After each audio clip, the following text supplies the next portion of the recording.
Magandang gabi po sa inyo at sa lahat ng mga tagapakinig.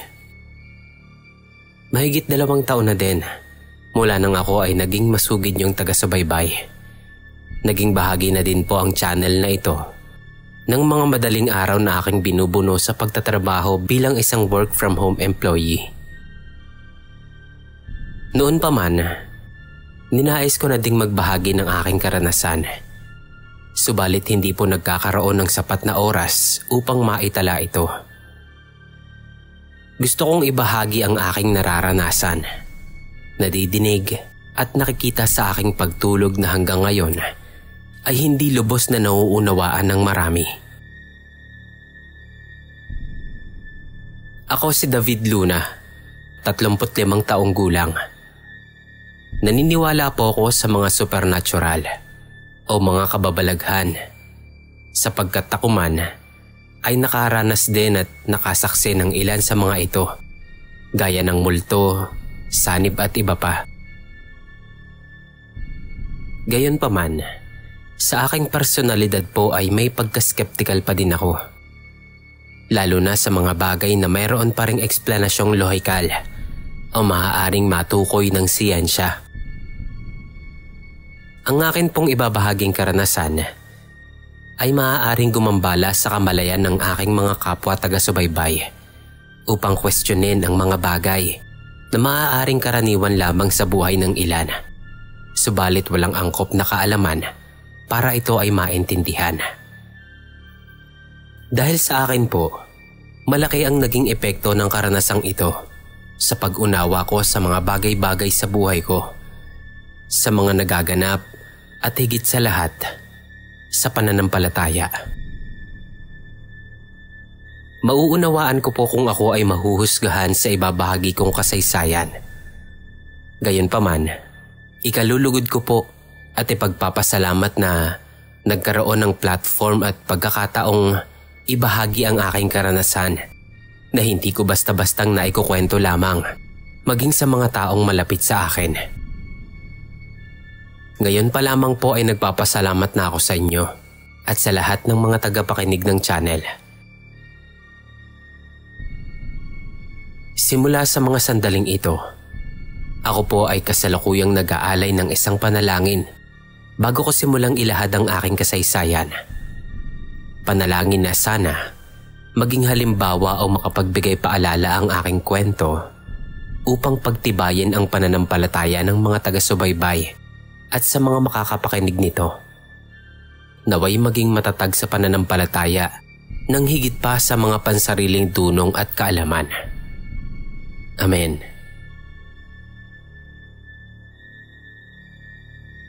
Lahat po tayo ay batid ang mga maaaring sanhi ng mga pagkabangungot na kung tawagin ng ilan ay sleep paralysis o yung halos gising ka pero hindi ka makagalaw.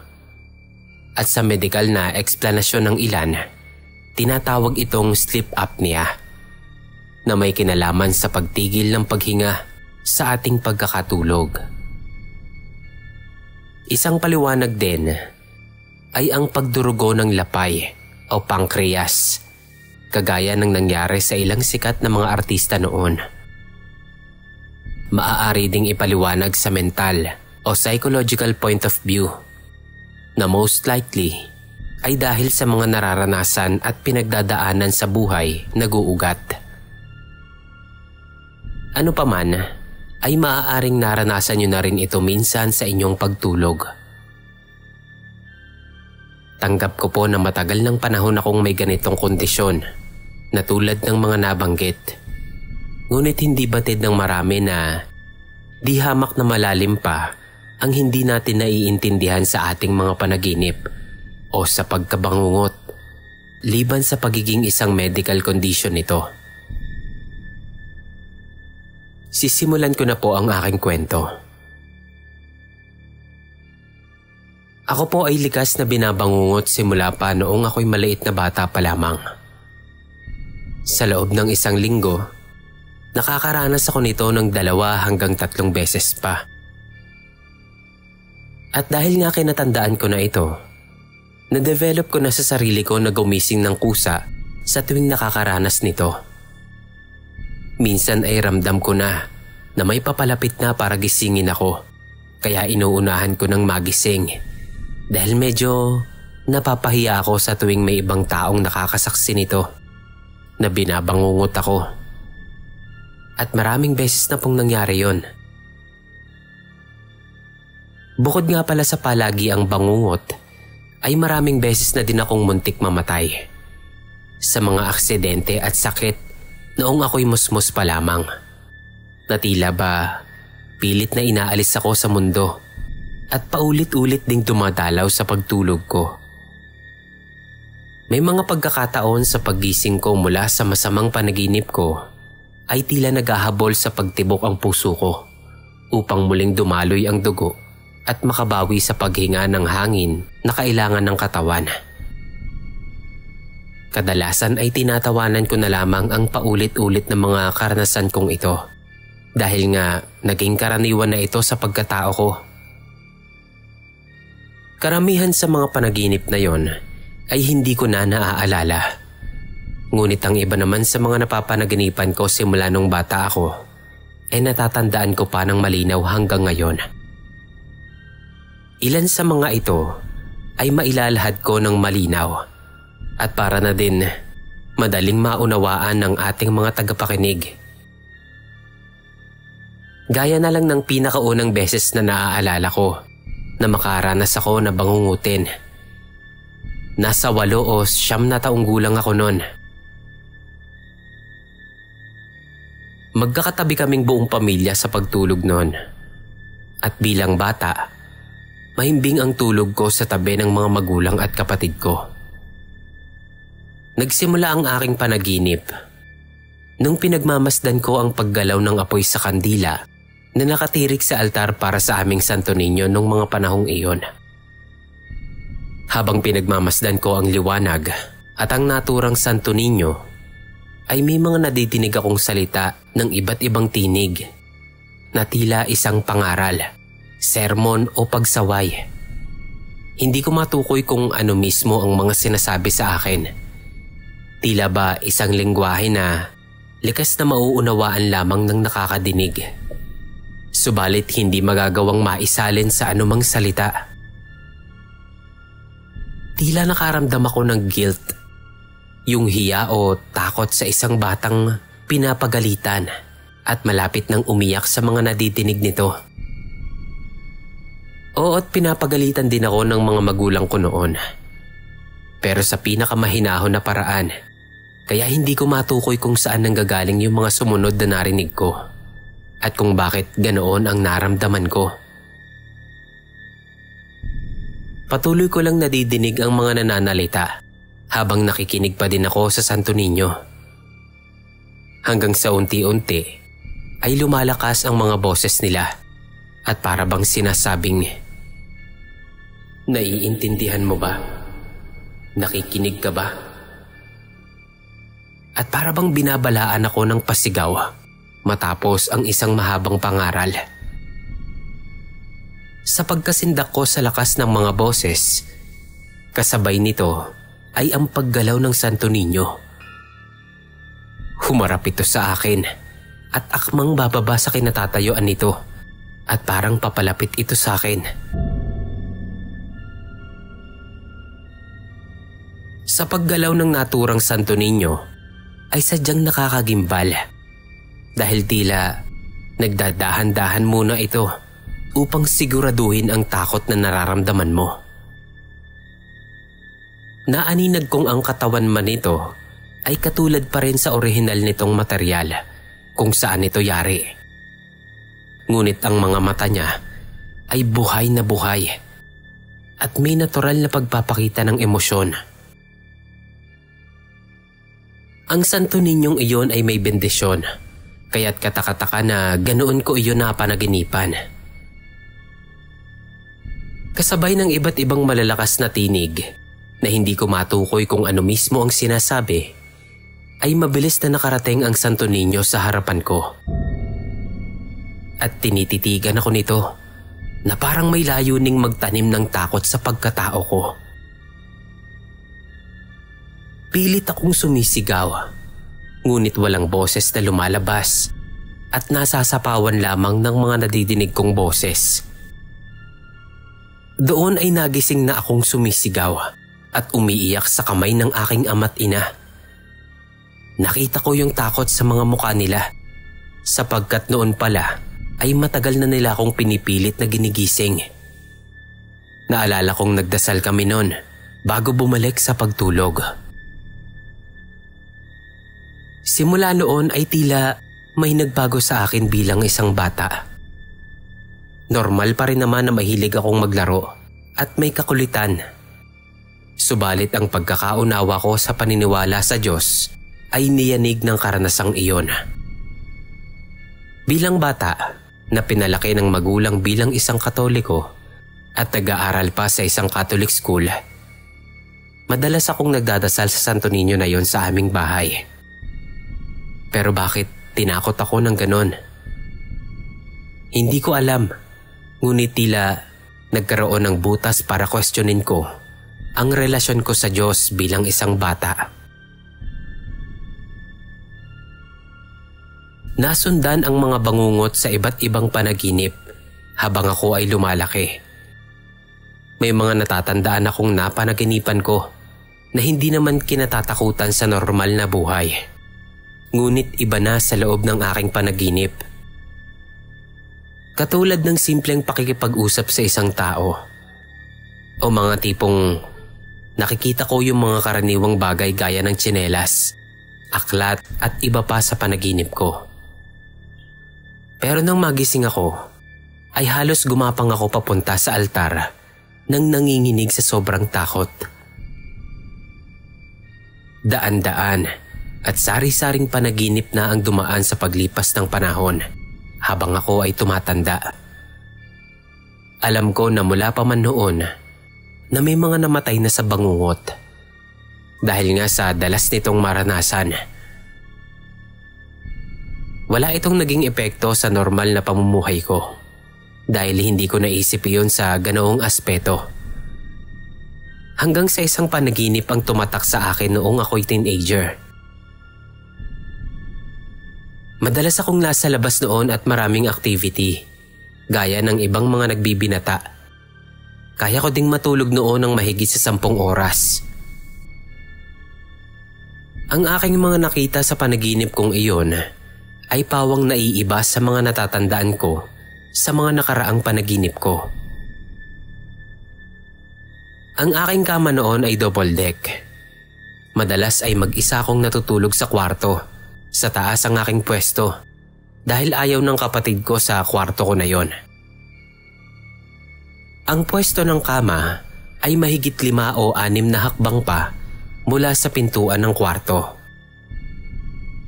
Nang ako ay mahimbing nang natutulog, ay nagsimula ang panaginip ko. Ako daw noon ay nasa isang lugar na maraming kasamang tao. At lahat sila ay pawang kinakausap ako. Sa panaginip kong iyon, ay normal lang ang pakiramdam ko habang tumutugon sa kanila. Kagaya ng mga nauna, maraming salita akong nadidinig. At sinabi ko na hindi ko natatandaan kung ano o kung tungkol saan. Pero nakakasiguro akong nauunawaan ko ito. Sa totoo lang, hindi ko din masasabi na maaaring ibang lengguwahe ba o Tagalog din ang mga salita sa panaginip ko. Nagpatuloy ang mga halo-halong tinig sa panaginip ko. Hanggang sa unti-unti ay umiingay at lumalakas ang mga boses na may mga tumatawa na. May mga nagagalit.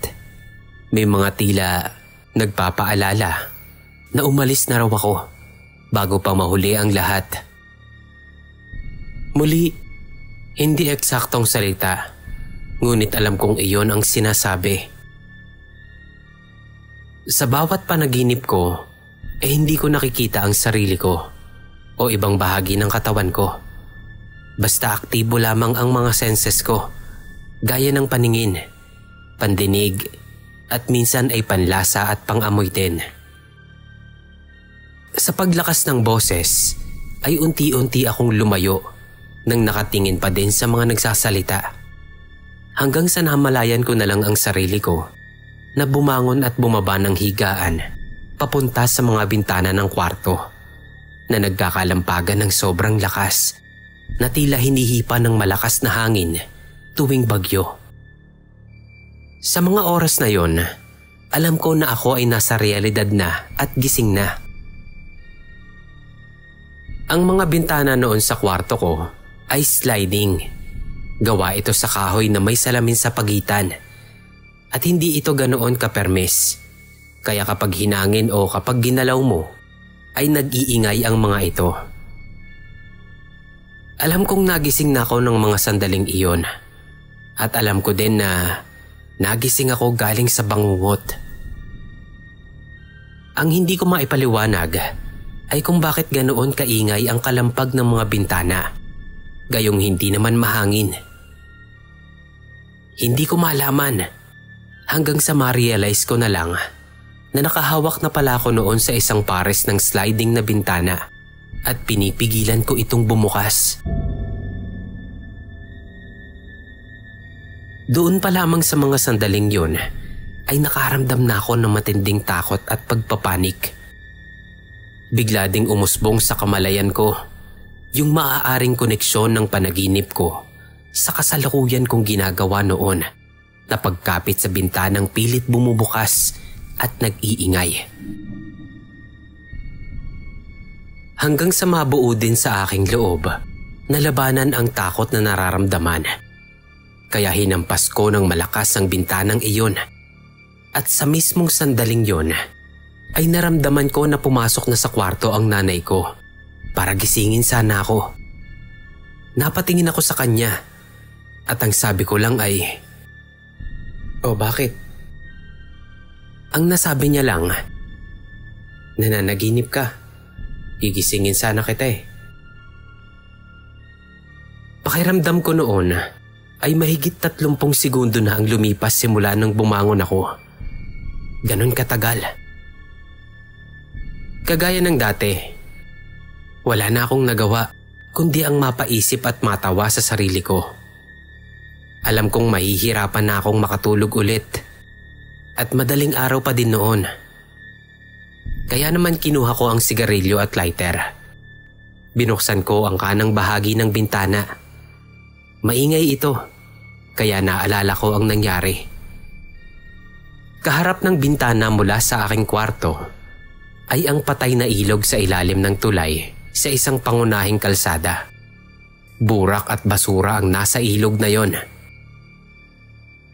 Nasilaw ako sa mga ilaw ng ambulansya at mga flashlight nang mapansin kong maraming tao sa tulay na nakatanaw sa ilog. Noon pala ay merong iniaahong bangkay ng isang tao na nagpatiwakal doon na ilang oras nang sinusubukang hanapin. Alam naman ng lahat na marami nang namatay sa ilog na yon dahil sa aksidente, pagbaha o pagpapatiwakal. Pero kung may connection man iyon sa mga tinig sa panaginip ko nung gabing iyon, hanggang sa puwersang tila pilit binubuksan ng bintana ng kwarto ko na pisikal kong naranasan. Katulad ng dati, hindi ko pa rin alam.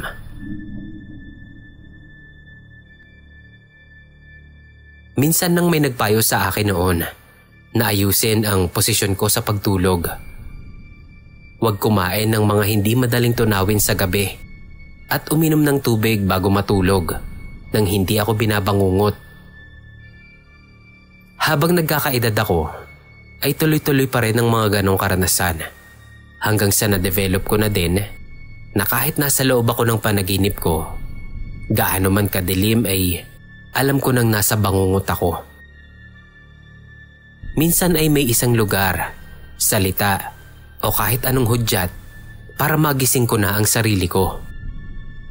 Umabot pa sa mga pagkakataon na alam kong binabangungot ako pero pinipigilan ko ang sarili ko na sumigaw o umiyak ng malakas dahil alam kong may mga nakakakita sa natutulog kong katawan na nagkakaganon ako.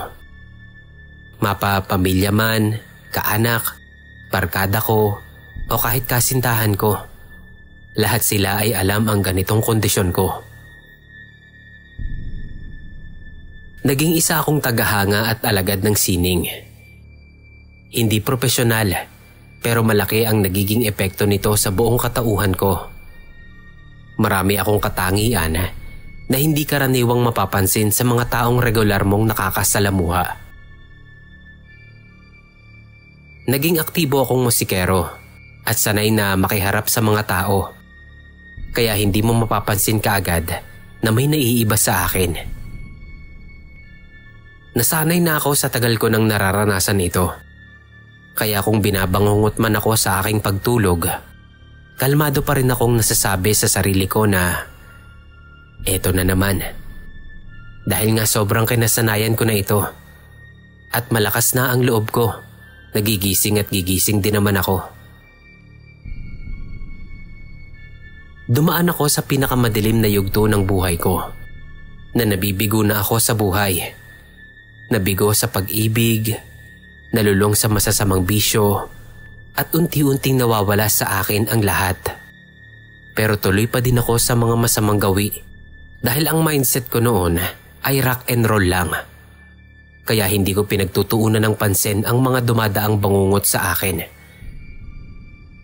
Hanggang sa isang panaginip ang masasabi kong pinakamalalim at kinatakutan ko ang dumating sa pagtulog ko. Ito ay nangyari sa ibang bahay na aming tinirhan.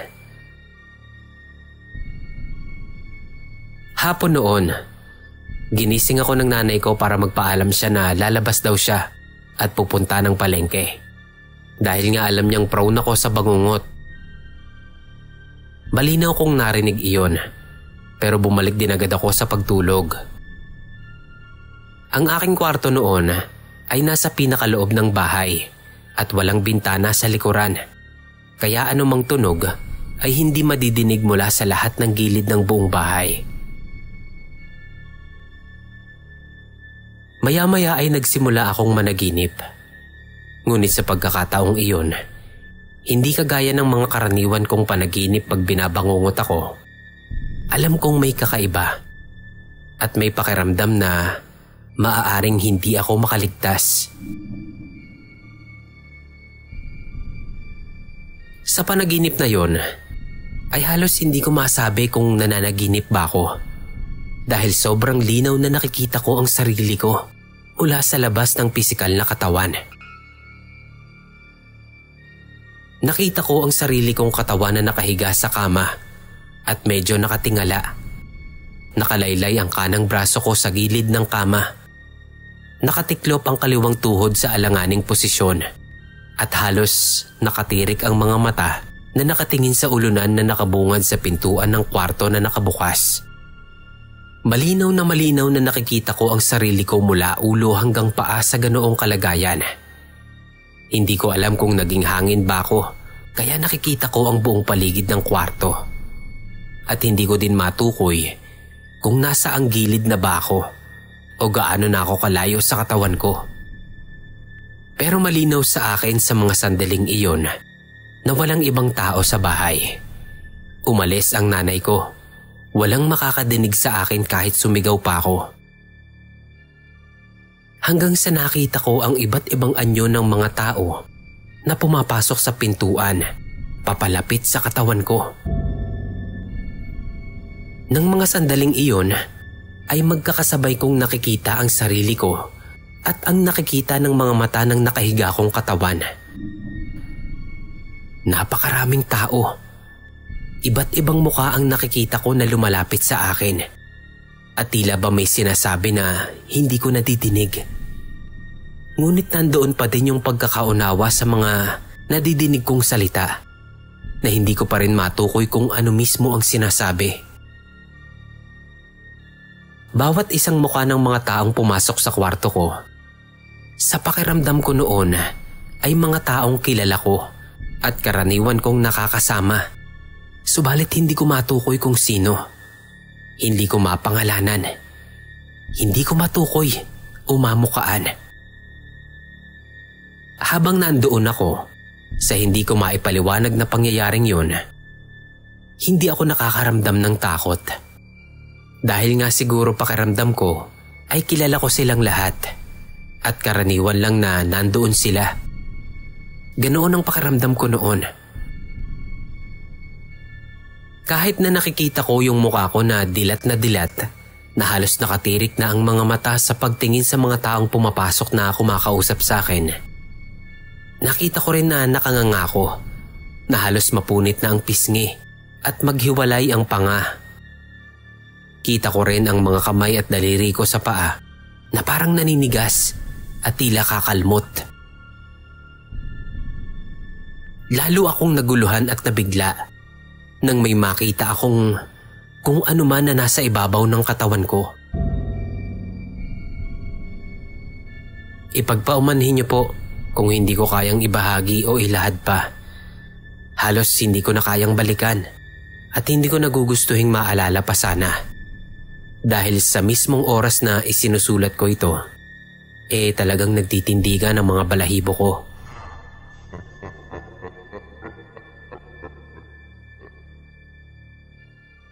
Pakiramdam ko noon ay napakahaba ng oras na lumipas habang nararanasan ko yon. Hanggang sa unti-unti ay nadidinig ko na sabay-sabay ang mga boses.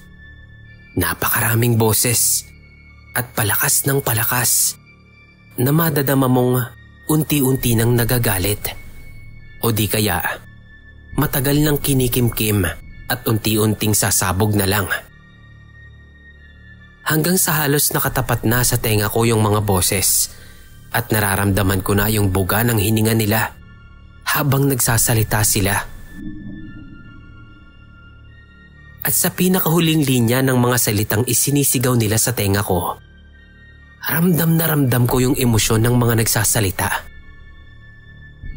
Muli ay hindi ko matukoy kung ano mismo ang sinasabi, ngunit nauunawaan ko. Doon ko na ibinuhos ang natitira kong lakas para gisingin ang sarili ko. Dahil na rin sa sobrang takot na noon ko lang naramdaman sa buong buhay ko.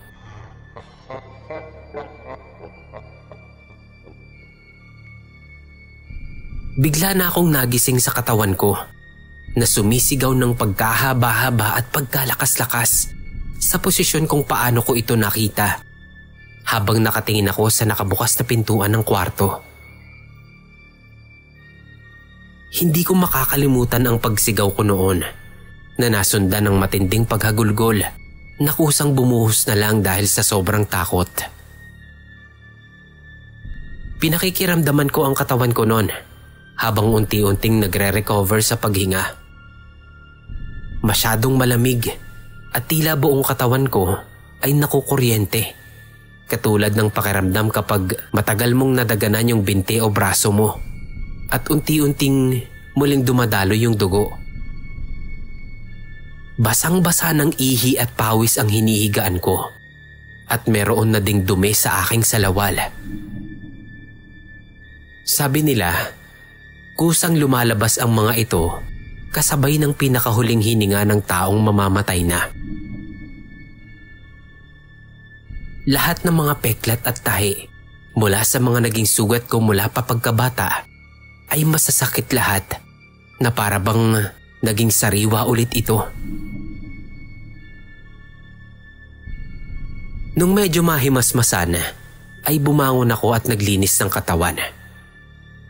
Unti-unting humupa ang takot pero damang-dama ko pa rin ang sobrang pagod ng katawan. Nang sumilip ako sa labas ay may liwanag pa din. Mag-aalas 5 pa lang ng hapon. Wala pa halos 1 oras mula nung umalis ang nanay ko para mamalengke at pagbalik ko sa pagtulog bago ako binangungot. Pero ang pakiramdam ko noon habang nasa sitwasyon ako na yun, para bang napakahaba. Isang napakahabang sandali.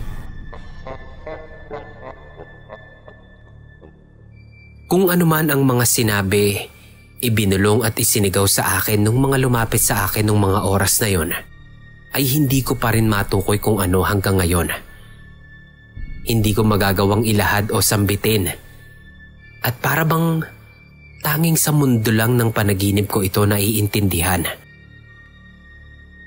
Sa karanasan kong iyon ay nagkaroon ako ng realisasyon May mga bagay silang sinasabi sa akin na hindi nakalaan para marinig at maunawaan ng nabubuhay o ng pisikal nating katauhan.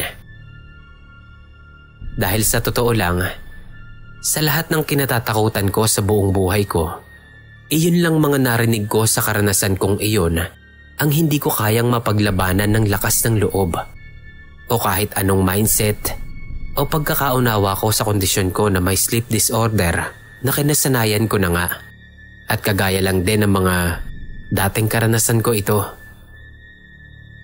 Noon din ay may naalala ko. Isang bagay na hindi ko naisip gawin habang matagal ko nang paulit-ulit na dinadanas ang mga bangungot at tila paghiwalay sa pagkatao. Ni hindi ko nakuhang magdasal o tumawag sa Diyos. Sa kabila ng marami akong na-memorize na mga dasal mula sa Catholic school, tila ni isa wala akong naaalala. Hanggang ngayon ay nakakaranas pa rin ako ng mga bangungot. Minsan pa nga ay na-encounter ko maging ang mga yumao na. Hindi ko sila nakakasalamuha ng direkta, pero nandun sila kung nasaan ako sa panaginip ko. Isang pagbabago sa mga nararanasan ko ngayon ay tila ba may mga nadadala akong bagay paggising ko mula sa panaginip. Minsan ay mga pasa sa katawan. Minsan may naiiwan sa aking panglasa. Buhok na alam kong hindi sa akin nagmula. At nito lamang huli ay ang dakot ng abo sa aking kamay.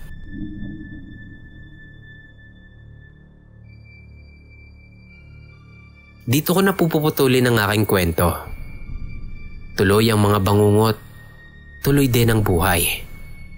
Bukod sa mga nabasa, napanood, at mga natutunan ko tungkol sa kondisyon ko, isang kaibigan ang nagbigay ng kanyang pananaw tungkol sa mga nararanasan ko at nakatulong upang kahit papaano ay matanggap at maunawaan ang mga nararanasan ko. Heto ang mga naaalala kong sinabi niya sa akin. Nandiyan na sila sa'yo bago ka pa ipanganak bilang ikaw. Ang ilan sa kanila ay matagal ka nang gustong kunin. Yung iba gusto kang mapahamak at mapunta sa dilim. At yung iba naman ay nagmamalasakit at inililigtas ka. Pwedeng madagdagan pa sila na makikita mo. Dahil lahat yan, posibleng may kaugnayan sa iyong kaluluwa. Hindi lamang sa kasalukuyang katauhan mo. Kung ano man ang layunin o dahilan kung bakit binabalik-balikan ka nila, kusang darating ang panahon para maintindihan mo ito ng husto. Ano pa man ang maging sitwasyon na ma-encounter mo sila, huwag kang sumagot. Huwag kang sumang-ayon. Huwag kang makipag-interact. Huwag kang sasama. Hayaan mo lang sila. Dahil unang-una, hindi iyon teritoryong dapat pinakikialaman ng mga nabubuhay. Kahit gaano mo ka gustong maintindihan, maagapan o kahit anong intensyon man, iisa lang ang dapat mong tawagin. Alam mo na kung anong ibig kong sabihin. Ginawa ka ng Diyos na ganyan. Hindi mo kailangang pilitin ang sarili mo na intindihin. Magtiwala ka lang.